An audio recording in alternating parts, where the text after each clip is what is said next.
Bienvenidos a Enfoque de los Sábados. Es una satisfacción para nosotros aquí en RPP recibir digitalmente a Mario Vargas Llosa, novelista, intelectual comprometido y Premio Nobel de Literatura, para mantener una conversación sobre la situación que está viviendo nuestro país. Mario Vargas Llosa, muy buenas tardes para usted. Son las 4 de la tarde en Madrid. Gracias por el tiempo que está ofreciendo a los televidentes y radioescuchas de RPP y a través de ellos a todo el pueblo peruano. Hola Fernando, ¿qué tal? Buenas tardes. Te agradezco mucho esta conversación. Gracias más bien a ti, Mario. Hace 6 meses conversamos a esta misma hora con motivo del 10º aniversario de la atribución del Premio Nobel por el Comité Sueco, que dijo que se te daba ese premio porque tu obra literaria era una cartografía de las estructuras del poder y con mordaces imágenes de la resistencia individual, la salvación y la derrota. Lo que no dijo es que además tienes una obra ensayística y una actitud comprometida desde el inicio de tu carrera con los valores fundamentales de nuestra sociedad. En ese momento, en octubre, tú preferiste no hablar sobre las elecciones que estaban preparándose y ahora vamos a hablar justamente de eso, puesto que el domingo pasado publicaste en los diarios hispanoamericanos un documento llamado Asomándose al Abismo, que pide finalmente el voto por Keiko Fujimori en la segunda vuelta, considerada un mal menor. Cuéntanos, por favor, cómo llegaste a esa conclusión.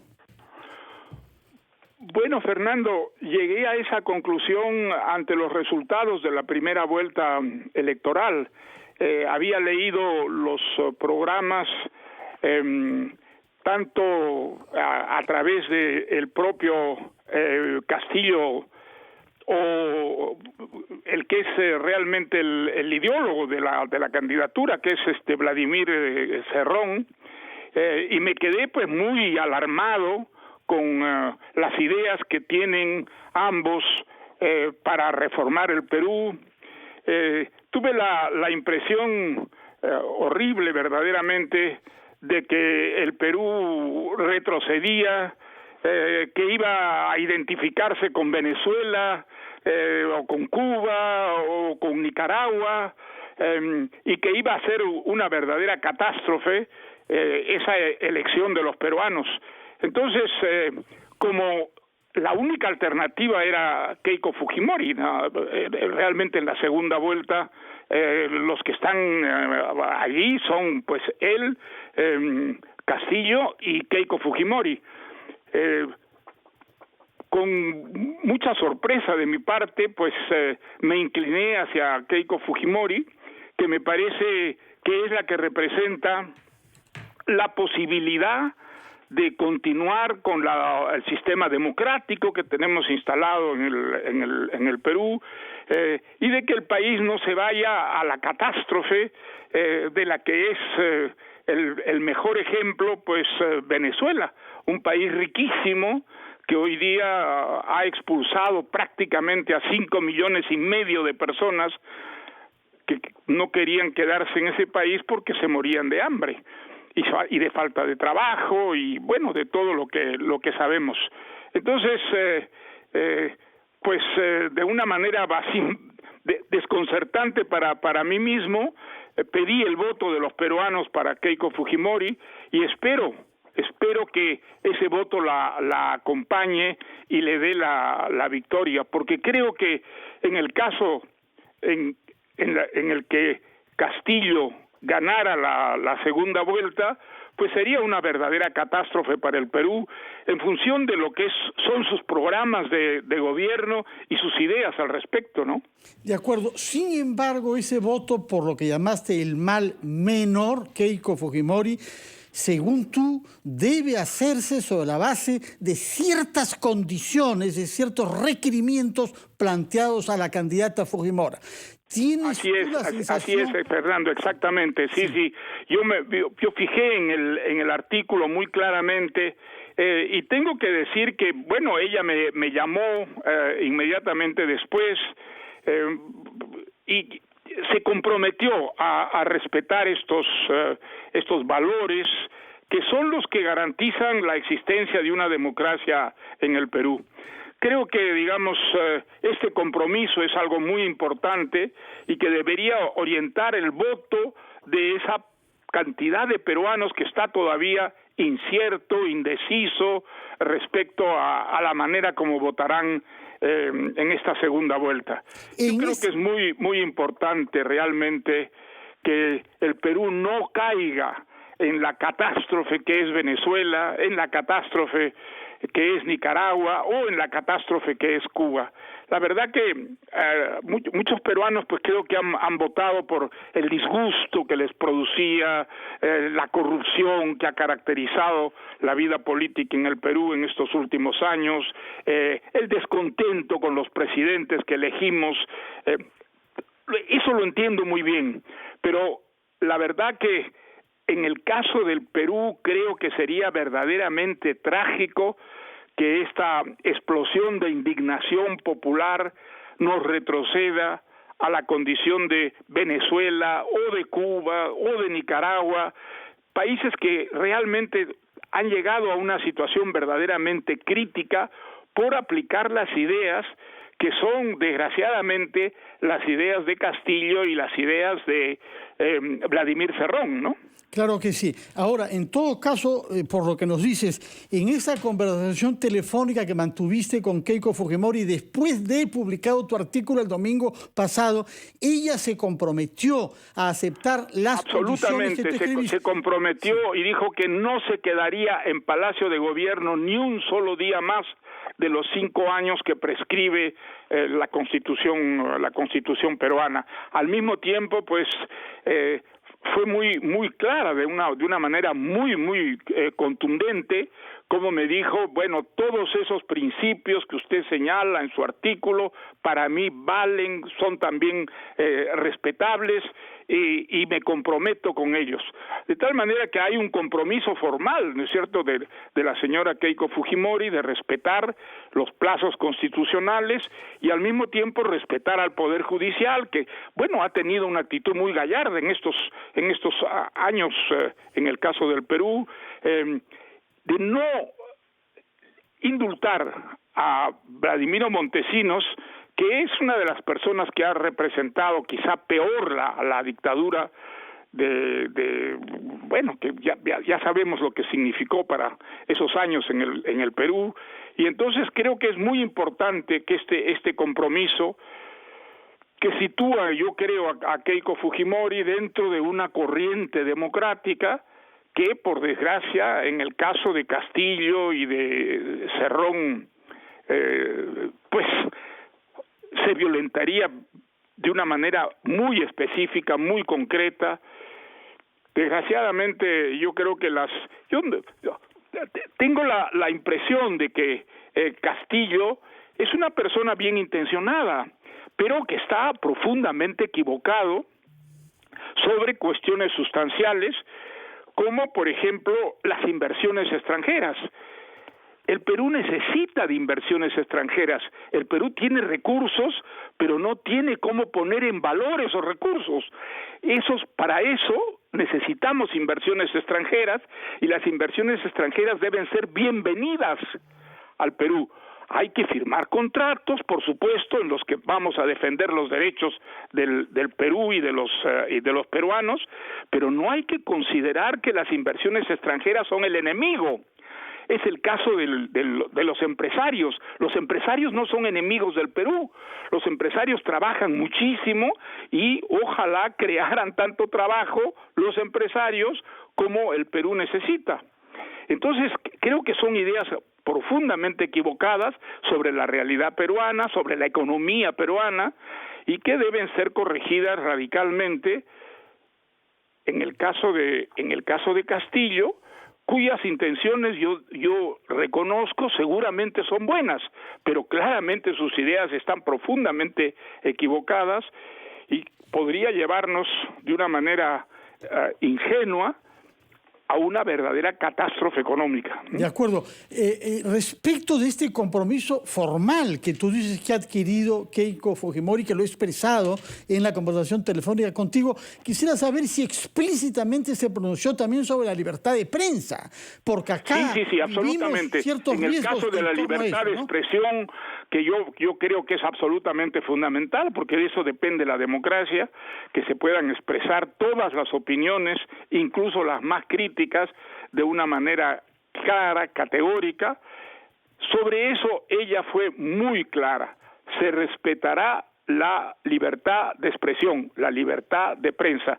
Creo que es muy importante tenerlo en cuenta a la hora de votar esta segunda vez, porque creo que en el caso de Castillo y de Cerrón no está garantizada esa libertad de prensa. Yo lo he escuchado al señor Cerrón explicar a los dirigentes de su organización que Evo Morales ganó las elecciones pero no tomó el poder, que Rafael Correa ganó las elecciones pero no tomó el poder.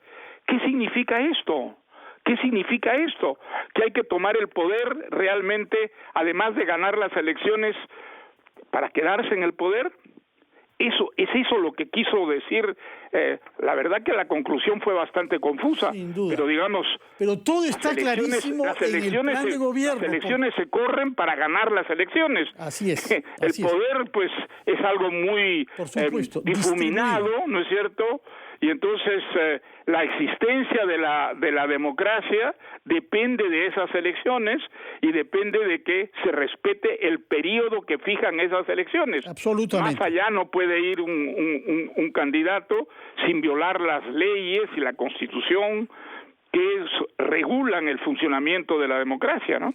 Como tú lo has dicho, no solamente son esas declaraciones del señor Cerrón, sino el plan de gobierno presentado ante el Jurado Nacional de Elecciones que dice que no defienden la libertad de prensa, sino la prensa al servicio del pueblo. Y si está o no, es interpretado por el partido. Tú lo estás señalando. Sí. Y nosotros tenemos pues ya una experiencia concreta, el caso del general Velasco, que hizo una reforma de la prensa. ¿En qué consistió la reforma de la prensa? En poner la prensa al servicio del gobierno.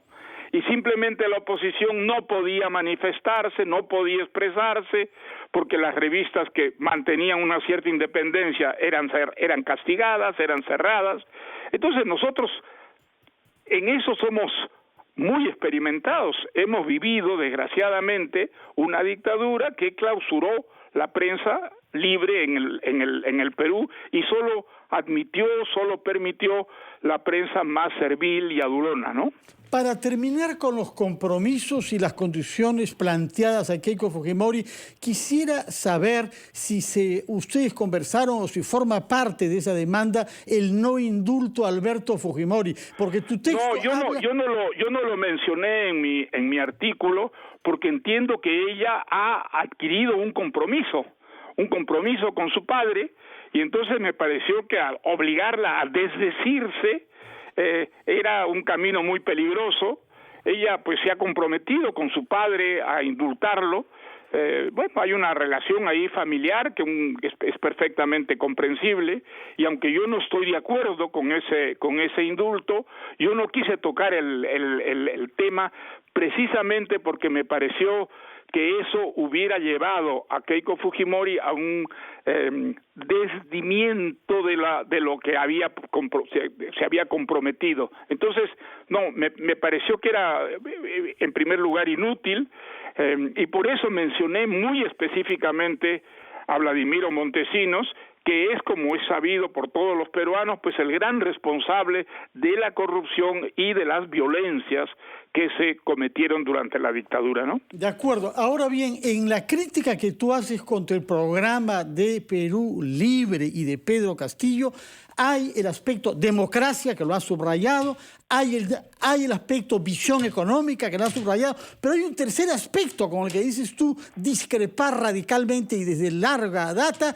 que es su visión conservadora de derechos individuales de la comunidad LGTB, eutanasia, ese aborto, etcétera. Para ti, el señor Castillo tiene un ideario de extrema derecha en ese campo.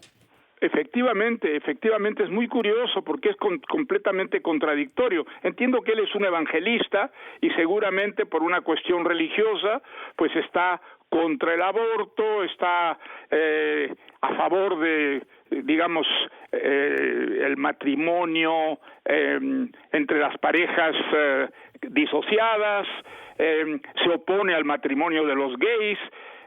Oponerse a todo eso es realmente estar contra la modernidad. La verdad es que hoy en día la modernidad reconoce el matrimonio de los gays, reconoce el aborto, se acaba de dar una ley muy específica a ese respecto en España, y creo que en todos los países más civilizados del planeta pues hay una apertura en ese campo muy notable que curiosamente en el caso de Castillo, pues no se da porque en eso es más bien muy convencional, muy tradicional, en tanto que en el campo económico cree representar una información adelantada, pero yo creo que es profundamente atrasada también. De acuerdo, Mario. Permíteme, por favor, hablar un poco sobre las reacciones que ha habido en el Perú frente a tu posición, porque comprenderás que tú, al cabo de 29 años de hostilidad contra el fujimorismo, porque esto comenzó el año 92, cuando el golpe de Estado, sí. Y no el 90, como algunos creen, es un terremoto, ¿no? Verte a ti pedir el voto por Keiko Fujimori. Ahora bien, hay básicamente tres reacciones en el Perú. Quienes la celebran, quizás el más elaborado en este campo es Jaime Daltaus, que sostiene que tu artículo puede significar el fin del antifujimorismo en el Perú. Por una parte, hay quienes reprueban y creen que es un suicidio político que estás haciendo de tu capital democrático al dar este paso. Y en el medio de estas dos posiciones, la que ha representado quizá mejor que nadie, Gustavo Gorriti, quien además lo hace explicitando el respeto que siente por ti y por tu posición. Y él sostiene... Y que es recíproco, Fernando. Yo tengo un enorme respeto por Gustavo. Creo que en esto pues no coincidimos, pero aparte de todo eso, mi respeto por Gustavo Gorriti, que ha prestado un enorme servicio a la democracia en el Perú, es indiscutible. Así es. Ahora bien, lo que él dice ese es el título del artículo, no regalar el voto. Y lo que él sostiene es que hay amenazas a la democracia en ambos candidatos y que en medio de ellos hay una sociedad civil democrática que debe expresarse y exigir a los dos que se comprometan a un pacto de gobernabilidad. Y una vez que lo hagan, si fuera el caso, recién ahí tomar una decisión tomando nota de hasta qué punto son ambos capaces de evolucionar y adaptarse a la demanda de la sociedad civil democrática y a la conciencia de que los votos reunidos de los dos representan en realidad menos de 20% del cuerpo electoral. Pues mira, Fernando, yo creo que en esto pues tenemos una discrepancia con Gustavo. Yo creo que Castillo claramente se ha pronunciado al respecto a través de su programa de gobierno y a través de las ideas de Cerrón, que es el jefe de la bancada parlamentaria que va a apoyar en el caso de Castillo si es elegido. Creo que ahí hay un compromiso muy claro con ciertos principios que son antidemocráticos y con una política desde el punto de vista económico que yo repito sería catastrófica para el Perú.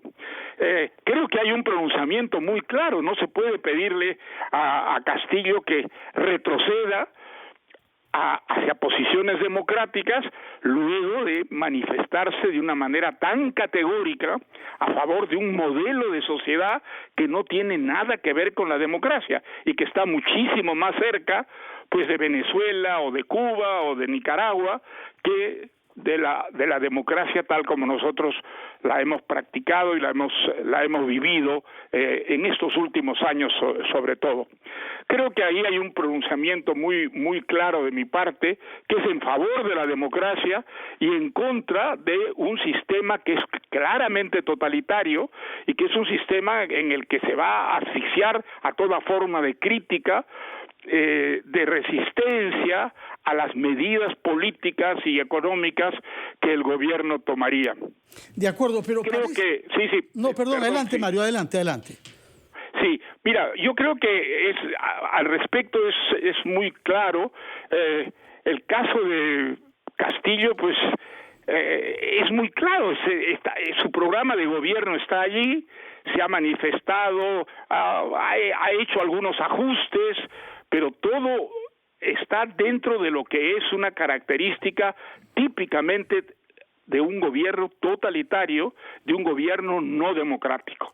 Creo que ese acercamiento a lo que es el modelo venezolano o cubano o de los países totalitarios, pues es una fórmula que está, en el caso de Cerrón es mucho más claro, más evidente, en el caso de Castillo es menos evidente, pero claramente él está dentro de un partido que es el que lo ha llevado, digamos, a ganar esa primera vuelta, en el que el denominador común está en favor de ese modelo. Ese modelo creo que sería catastrófico para el Perú, porque sería continuar una tradición dictatorial que, por desgracia, ha hecho muchísimo daño a nuestro país, y probablemente pues desbordaría largamente el periodo de 5 años que señala la Constitución para cada nuevo presidente. Creo que desgraciadamente sí el Perú vive esta experiencia, el Perú se empobrecerá muchísimo más de lo que lo está, las contradicciones entre pobres y ricos serán muchísimo más amplias de las que existen en la actualidad, y yo eso no lo quiero para mi país. Yo quiero mucho al Perú y no quiero ver que el Perú repita la experiencia catastrófica de Venezuela. Entonces, por eso escribí ese artículo y por eso una vez más invoco a los peruanos a votar dentro de las opciones existentes por Keiko Fujimori. De acuerdo. Aparentemente hay dos actitudes diferentes hacia Castillo en el campo democrático, una que es la que representa Gorriti y otra la tuya, en el sentido de que hacer firmar este pacto a ambos supone creer que Castillo puede distanciarse de su mentor y fundador del partido, Vladimir Cerrón. Y de hecho, a mí me parece que es imposible semejante, lo hemos digamos, visto con Lenín Moreno, ¿no? Lo hemos visto en el Ecuador con Lenín Moreno.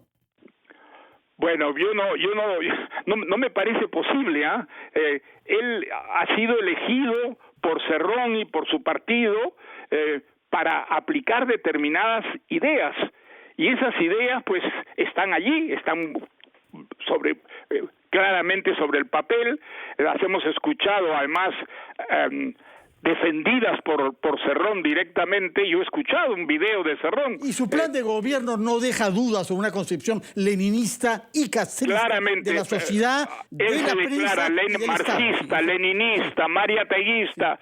Bueno, tiene una idea de Mariátegui que no es la que corresponde, yo creo, a la realidad, porque Mariátegui fue marxista en la época en que el marxismo parecía estimular todas las aventuras culturales, la poesía, la pintura, la gran renovación cultural, y era un hombre que básicamente tolerante, o sea que no creo que fuera tan mariateguista, creo que es mucho más marxista, leninista que mariateguista. De acuerdo.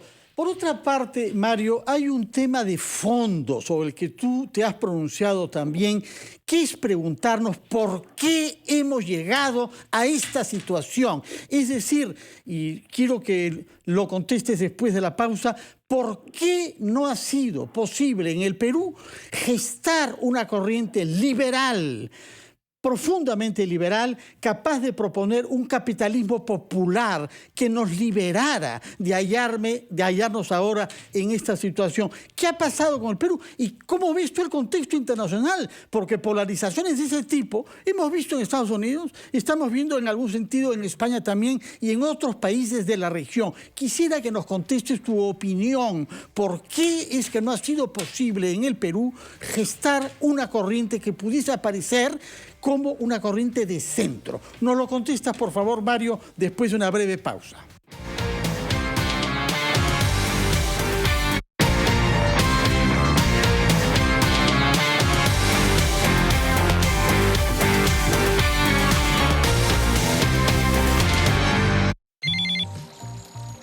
Claro que sí, ahí nos vemos cómo quedamos. Juega y gana cuando quieras y en donde quieras. En somoscasino.com, tu casino online. ¡Gané! ¡Gané! Ahora, Kiwi Fresh premia a las familias peruanas. Por la compra de cada botella de 3 litros, llévate uno de nuestros 4 vasos coleccionables totalmente gratis. Reclame sus vasos gratis en su bodega más cercana. Casa Grande celebra el mes de mamá con novedades exclusivas. Descubre la nueva colección de salas, comedores y dormitorios. Oferta especial. Llévate esta elegante consola a solo 99 soles. Alarma. Verisur, dígame. Hola. Llamaba porque quiero poner una alarma. ¿Ha sufrido un robo? Sí, se han colado por el jardín aprovechando que no estaba. No se preocupe. Le puedo mandar un experto para que deje la alarma instalada y su casa protegida. Pero, ¿puede ser hoy? Por supuesto. Podemos estar ahí esta misma tarde. Ah, bueno, perfecto. Protege lo que más te importa con alarmas Verisur. Llama al 0800-229-29 o solicítalo online en verisur.pe. Hoy más que nunca, usted necesita grandes dosis de buena información. Por eso, en RPP, te informamos para prevenir. Así puedes tomar las mejores decisiones. Con la verdad, porque nuestro sistema de noticias trabaja con información verificada y confiable. Con la mayor red de periodistas y corresponsales en todo el país. Para recoger tu voz y hacer que se escuche. Escucha a RPP, la voz del Perú. Un día como hoy llega gracias a Universidad Continental, cuarta universidad privada del país en el indicador de investigación del CIMAGO Institutions Ranking 2021.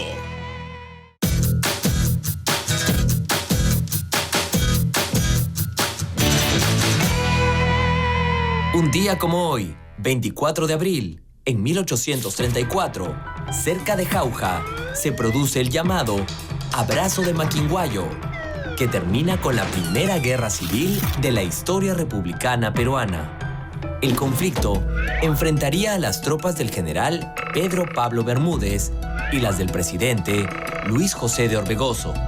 Como recordatorio de este encomiable hecho, se erige una columna con la inscripción: el amor de la patria unió aquí, en el mismo sitio y en la misma hora, a quienes se iban a batir, y convirtió en campo de amistad el que iba a hacerlo en sangre.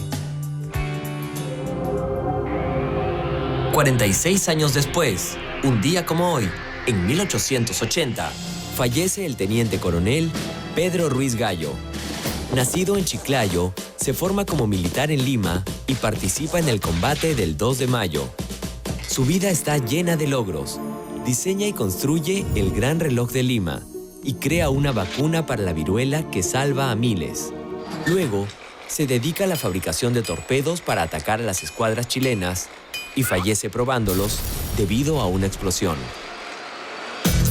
Esto sucedió un 24 de abril, un día como hoy. Un día como hoy llegó gracias a Universidad Continental, cuarta universidad privada del país en el indicador de investigación del CIMAGO Institutions Ranking 2021. Radio Corazón me hace boom, boom, boom, boom. Los mejores consejos siempre te vas a encontrar. Las mejores baladas siempre aquí vas a escuchar. Boom, boom, boom, tú eres especial.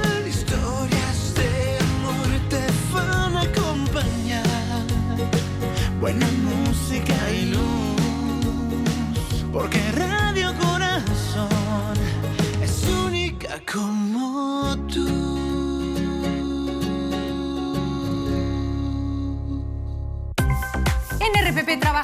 para entregarle información real, confirmada y en voz de los protagonistas. Durante todo el día, con radio y televisión en simultáneo, estamos contigo.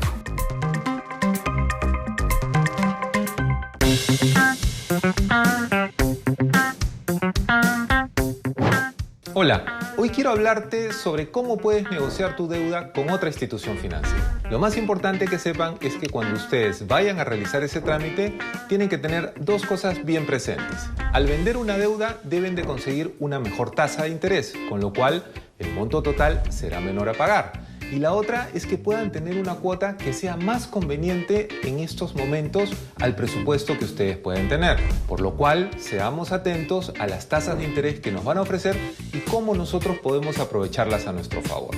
Por eso es muy importante que hagamos un análisis de las diferentes instituciones financieras. Soy Walter Eizaguirre, experto en finanzas personales.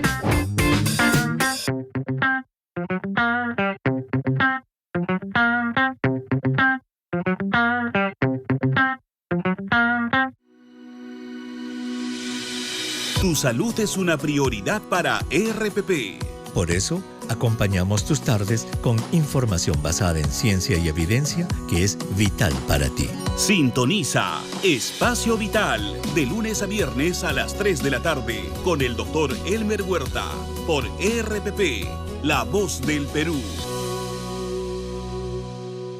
Ya está disponible la nueva temporada del podcast Mi Novela Favorita. Recreaciones sonoras de grandes novelas con los comentarios del Premio Nobel Mario Vargas Llosa. Ingresa a rpp.pe podcast RPP y ubica a Mi Novela Favorita.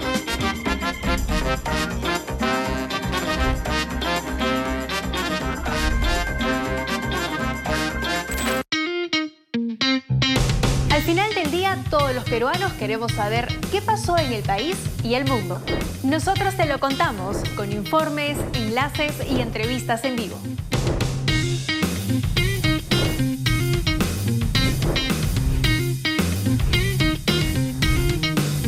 Soy Tatiana Alemán y estoy en Las Claves del Día.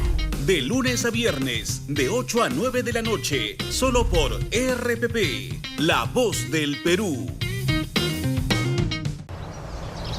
Radio Oxígeno.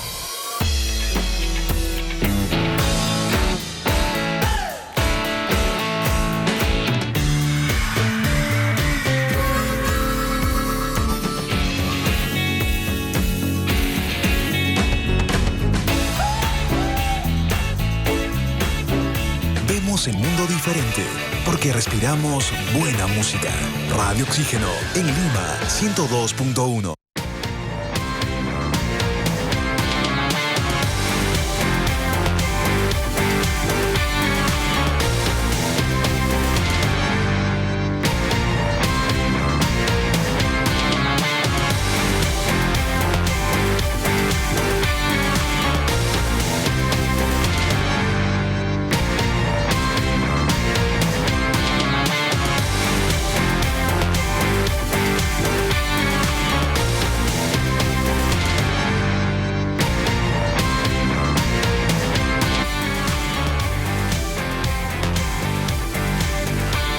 Son las 9:37 en el Perú, 4:37 en España. Estamos conversando con Mario Vargas Llosa, premio Nobel, novelista e intelectual comprometido, a propósito del artículo Asomándose al abismo, donde pide el voto por Keiko Fujimori como mal menor para salvar nuestra democracia y una economía capaz de generar riqueza y empleo. Hay un punto en este artículo, Mario, que me heló la sangre, donde dices tú hacia el final que una victoria de Castillo y la aplicación de su trasnochado plan económico significaría probablemente un golpe de Estado militar a corto plazo en el Perú de militares derechistas o izquierdistas a la manera velasquista. Y esto... Creo que no se puede descartar, Fernando, esa posibilidad. La posibilidad de un golpe de Estado, pues, ha marcado prácticamente la historia del Perú, y hay que decirlo también que los golpes militares han traído la gran desgracia del Perú, el empobrecimiento, la crispación, la división profunda de la sociedad peruana. Entonces, esa también es una alarma que por supuesto tengo yo, y que creo es compartida con muchísimos peruanos. Si Castillo gana la segunda vuelta y establece un modelo venezolano o cubano para el Perú, no se puede descartar que haya un golpe militar. Hay un golpe militar o de izquierda o de derecha, porque el ejército peruano pues está dividido entre estas dos secciones. Yo creo que la izquierda es muy minoritaria, de tal manera que probablemente sería un golpe de derecha. Eso nos hundiría otra vez en una dictadura militar que vaya usted a saber cuántos años duraría y de la que resultaría inevitablemente, como es resultado de todas las dictaduras militares en el Perú, un empobrecimiento del país, es decir, una agravación de las grandes desigualdades que caracterizan a la sociedad peruana. También por esto creo que es muy importante que los peruanos voten de una manera consciente y responsable en esta segunda vuelta. De acuerdo. Ahora sí, vayamos al tema que te planteé antes. Tú me planteaste una pregunta, Fernando, y yo creo que la respuesta es muy sencilla. Creo que la respuesta es la corrupción. ¿Quién iba a imaginar que cuando elegimos a Toledo, y yo digo porque yo voté por él, ¿quién iba a imaginar que Toledo iba a robar la cantidad de millones que ha robado? Bueno, habrá que demostrarlo eso, por supuesto, ante un tribunal, pero los indicios son suficientemente claros como para que los peruanos pues hayan considerado su gobierno como un gobierno corrupto, un gobierno de ladrones. Desde entonces, desgraciadamente, la honradez, la honestidad, la probidad no ha estado en el Palacio de Gobierno en el Perú. Desgraciadamente, hemos visto mucha corrupción y a lo largo de todos estos años, pues eso ha ido endureciendo la crítica al gobierno, y yo creo que esa crítica se ha volcado masivamente hacia esta figura provinciana que parecía descontaminada con el poder, pero yo creo que es muy importante que los peruanos recapaciten, actúen de una manera racional, y a la hora de emitir su voto en esta segunda vuelta se den cuenta de lo que significaría para el Perú caer en una dictadura más, y una dictadura de la que no se sale fácilmente, como sabemos, pues por el caso de Cuba, por el caso de Venezuela, por el caso de Nicaragua. Creo que es una situación sumamente difícil, crítica para muchísimos peruanos que, angustiados con esa corrupción que ha caracterizado a nuestros gobiernos en los últimos años, pues se resisten a votar por Keiko Fujimori. Pero yo creo que, digamos, clarísimamente en este caso hay una oportunidad con Keiko Fujimori que en el caso de Castillo y de Cerrón queda completamente excluida. Creo que si nosotros damos el paso de inculcar el modelo venezolano, cubano, en el caso del Perú, no será tan fácil salir de él, y podría ser, repito, catastrófico para la economía peruana y sobre todo la estructura social que tiene nuestro país, donde las diferencias, por supuesto, aumentarían de una manera terrible, como es el caso de Venezuela o es el caso de Cuba o de Nicaragua, ¿no? Mario, el día de ayer estuvo aquí en Ampliación de Noticias Pedro Castillo y repitió que el que va a gobernar es él y no Vladimir Cerrón. Bueno, pero esas son cosas que se dicen, pues, Fernando, esas no son cosas que obedecen a una realidad. Él va a tener un partido que es el partido que lo ha llevado al poder, es el partido que maneja fundamentalmente Cerrón, que sí parece un ideólogo, que ha vivido muchos años en Cuba y está muy identificado con las estructuras cubanas, ¿no es cierto? A través de lo que dice, pues es clarísimo que quisiera que el modelo cubano se aplicara en el Perú. Ese modelo, no te olvides, es absolutamente catastrófico. 62 años, Mario, catastrófico, 62 años. Porque Cuba, pues, es un país que está muriéndose de hambre, literalmente, y no ha progresado desde los tiempos de Fidel Castro hasta ahora, que son muchos años, no ha progresado prácticamente en nada. Al contrario, ha retrocedido después de haber sido una sociedad muy floreciente, aunque muy dividida, por supuesto, pero ahora es una sociedad tremendamente empobrecida, como es el caso de Venezuela y es el caso de Nicaragua. El comunismo se ha muerto. Parece que muchos peruanos no lo han entendido así. Ya no existe en China, ya no existe en la Unión Soviética, en Rusia, ya no existe. ¿Dónde? Existe en Corea del Norte. Bueno, pero Corea del Norte es un modelo que nosotros podamos seguir, es una cosa completamente anacrónica, absolutamente anacrónica, y que por supuesto ha empobrecido tremendamente a los países. El caso de Venezuela ya no puede ser más dramático, es probablemente uno de los países más ricos del mundo que ha conseguido empobrecerse a través de un modelo que es absolutamente antihistórico, al extremo de que 5,5 millones de venezolanos han tenido que huir de Venezuela para no morirse de hambre. Bueno, pues hay 1 millón de venezolanos en el Perú, simplemente, ¿no? O está cerca del millón el número de venezolanos que han escapado de Venezuela para no morirse de hambre, para tener un trabajo, para poder comer, bueno. Mario, entonces, y la pregunta que yo había... puede ser que eso es lo que quisiéramos para el Perú, ¿no? Pues ciertamente no. Y yo no necesito que me lo digan porque yo he estado preso en Cuba y acusado por terrorismo, por colaborar con la prensa disidente, así que sé lo que es una mazmorra, una sociedad totalitaria, y tengo como honor haber sido expulsado de Cuba como persona non grata, uno de los grandes honores. Efectivamente, eso es una credencial. Absolutamente, Mario. Así que sobre este tema no hay ninguna duda. Lo que falta es establecer el vínculo probatorio de que esa actitud totalitaria concierne también a Pedro Castillo, pero aparentemente eso es lo que tú crees. Yo quisiera, sin embargo, ir a una cosa de fondo, Mario.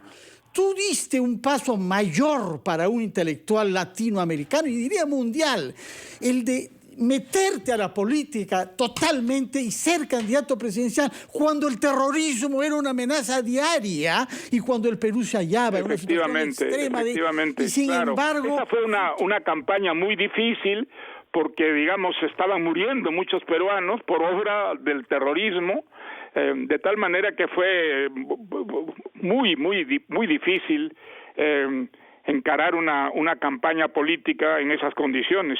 Además, sobre todo para una persona que no tenía vocación política, que había tenido siempre una vocación intelectual, pero no política, ¿no? Ahora bien, ¿por qué fracasó esa propuesta liberal coherente global con un plan social de acompañamiento? ¿Y por qué no ha logrado forjar un germen de una corriente estable en el Perú? Al revés, han desaparecido partidos de centro y un heredero de esa experiencia en libertad como Pedro Cateriano ni siquiera pudo ser candidato porque le cerraron el camino. ¿Qué cosa explica eso, Mario? Efectivamente. Bueno, el liberalismo pues no tiene no despierta mucho entusiasmo en el Perú. Creo que nosotros trabajamos muchísimo de una manera probablemente equivocada, pensando en que el plan de gobierno iba a desempeñar un papel fundamental en la elección, y creo que no fue así. Pero nosotros tratamos por todos los medios de crear un programa liberal que fuera más o menos, que estuviera en consonancia con lo que es la realidad peruana. Bueno, pues no funcionó, pero lo importante es que la democracia, que mal ha sobrevivido en el Perú, ha sobrevivido a los malos gobernantes, a los malos presidentes, a los presidentes corruptos. En este caso no caiga, no desaparezca y mantengamos nuestra democracia.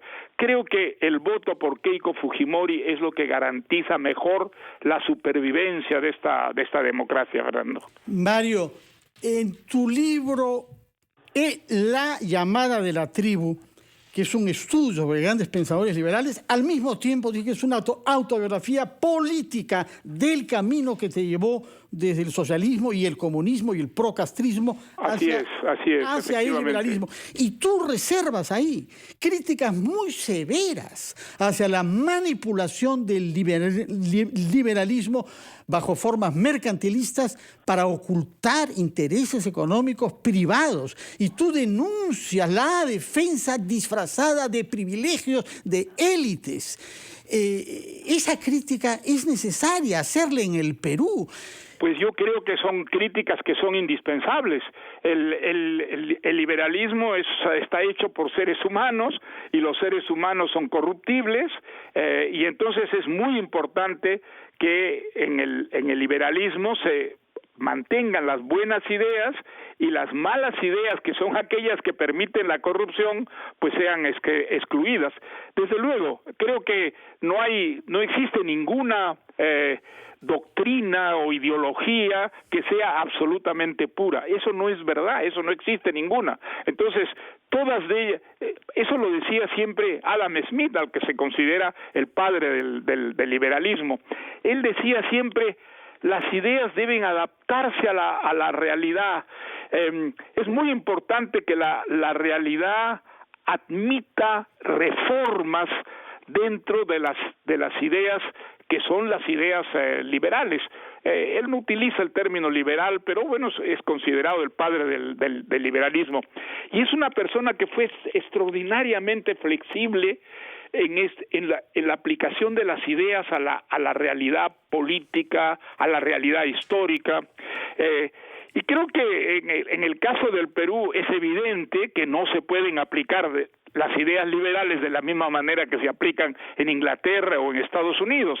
No, hay una realidad que no lo admite de esta manera, y que entonces es muy importante adaptar esas ideas a un modelo que sea absolutamente propio, peruano, que corresponda a la realidad que tiene nuestra sociedad, ¿no? Mario, ¿y hay diferencia entre el liberalismo tal y como lo formula Adam Smith y lo continúan otros autores que tú estudias y las variantes latinoamericanas? Porque tú haces notar que Adam Smith tolera controles y subsidios cuando el retiro van a producir mayores daños.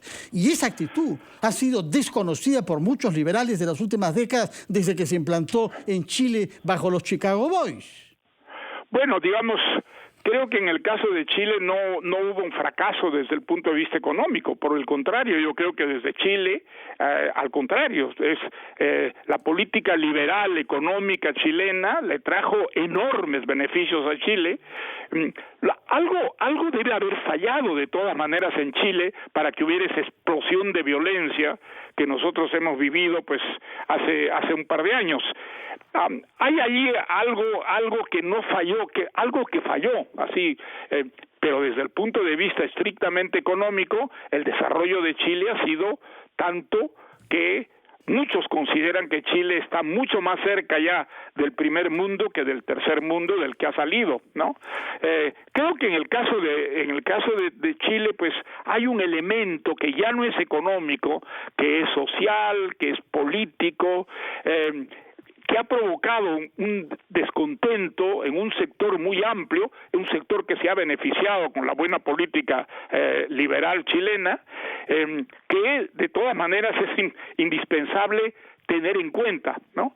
Para las reformas de tipo liberal que un país como el Perú necesita, que y son absolutamente indispensables si quiere ser un país del primer mundo, salir del tercer mundo, ¿no? Claro que sí. El tiempo corre, creo Mario. que en el caso del Perú, además, el hecho de salir Castillo crearía una situación muy delicada con los dos países que tenemos al norte y al sur del Perú, Chile y Ecuador. En Ecuador ha ganado un conservador que es un liberal pues muy concreto y que va a hacer reformas de tipo liberal. En el caso de Chile las reformas ya están básicamente hechas. ¿Qué papel va a jugar el Perú? Un país autoritario, totalitario, si es que elegimos a Castillo, dentro de estas dos naciones que practican unas políticas liberales que van a traer seguramente grandes beneficios desde el punto de vista económico y social a tanto a Chile como Ecuador. Creo que es un asunto que también hay que tener en cuenta a la hora de votar en estas elecciones, ¿eh? Sí, Mario, el tiempo corre. Yo quisiera hacerte todavía dos preguntas. Una que tiene que ver con la pandemia y su influencia sobre el voto. Tú vives en España, donde han tenido muy malas experiencias también y se ha evidenciado... Sí, muy malas experiencias. Bueno, hemos estado confinados prácticamente 1 año y medio. Sí. Prácticamente 1 año y medio encerrados aquí en la casa sin salir. Eso para un escritor no es tan terrible porque, digamos, está acostumbrado a estar solo un escritor, ¿no? A la hora de escribir y de leer y de tomar notas. Pero de todas maneras, creo que en el caso del Perú, eso ha jugado un papel muy importante en el resultado de esta primera vuelta. Creo que los peruanos han estado tremendamente disgustados con lo mal llevada que estuvo esta pandemia. Las vacunas no llegaron, no había dinero para comprar vacunas, o lo que es todavía mucho más terrible, las vacunas fueron objeto de una corrupción en sectores muy delimitados del propio gobierno, y entonces todo eso ha provocado un disgusto que ha llevado a muchísimos peruanos a votar por un candidato que parecía completamente alejado de toda esta corrupción. Creo que eso explica muchísimo la victoria de Castillo en esta primera vuelta. Pero es muy importante que para la segunda vuelta los peruanos recapaciten y actúen con responsabilidad. Creo que la democracia, la libertad es absolutamente fundamental para sobrevivir en el mundo subdesarrollado. Que encima de todos los problemas que tenemos venga el de una dictadura, como es el caso de Venezuela, o es el caso de Cuba, o es el caso de Nicaragua, sería verdaderamente trágico para el Perú, porque los problemas no se resuelven a través de una dictadura. A través de una dictadura los problemas se agravan, los problemas son infinitamente peores al final, y la corrupción, por supuesto, la corrupción es el ámbito en el cual se mueven, funcionan todas las dictaduras, sin excepción, todas las dictaduras han sido beneficiosas desde el punto de vista de la corrupción. Creo que es muy importante que los peruanos hagan un examen de conciencia y voten en favor de la libertad. Creo que la libertad es lo último que nos queda, desgraciadamente, en el Perú, en estas condiciones. No sacrifiquemos la libertad por una falsa imagen de lo que podría ser una renovación profunda de la realidad peruana, ¿no? Muchas gracias, Mario, por el tiempo, muchas gracias por la franqueza. Pues nada, Fernando, te agradezco muchísimo a ti esta larga conversación. Bueno, quedan temas pendientes. Espero que haya sido provechosa. Yo pienso que sí, Mario. Quedan temas pendientes, pero esperemos poder reunirnos todavía contigo en una oportunidad próxima. En todo caso, que pases una... Pues claro que sí, Fernando. Un abrazo muy fuerte. Encantado de conversar contigo. Muchas gracias, contigo. Mario Vargas Llosa, por estas declaraciones a RPP. Son las primeras que hace después del artículo publicado el día domingo pasado, asomándose al abismo. Ha sido Enfoque de los Sábados, programa de RPP, La Voz del Perú. Vamos a ir a titulares de la hora, después de lo cual, como cada sábado, conversaremos con el arzobispo de Lima, Monseñor Carlos Castillo.